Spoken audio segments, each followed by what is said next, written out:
He ratifies, absolutely, that's what I mean, times 5. What happens next?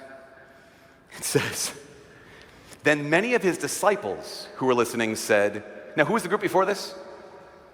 The crowds. Second group, right? Many of his disciples, people who left their family, their friends, their homes, their jobs, their everything to follow Jesus. Now many of his disciples who were listening said, this saying is hard. Who can accept it? Question again. Is a symbolic statement hard to accept? Answer? No. The literal statement is absolutely hard to accept. This saying is hard. Who can accept it? I love Jesus' response. It's so amazing. He says this. Since Jesus knew his disciples are murmuring about this, he said to them, does this shock you?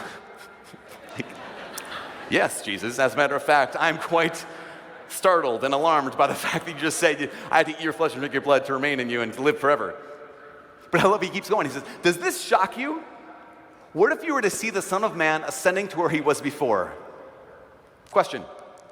Where was Jesus before this? Heaven, exactly. Like, basically, Jesus is like, do you know who I am? I always think of Aladdin, like, did you rub my lamp? Did you wake me up? Do you know who I am? Like, see that big yellow thing in the sky? Like, I made that. You see everything that exists, yeah, that was this guy with the 2 thumbs. Like, if you don't think I can make everything out of nothing, I can take bread and wine and make it into me. So, settle down now. So Jesus says, no, I can do this. And this is crazy. This is so crazy. His disciples are quarreling, they're murmuring.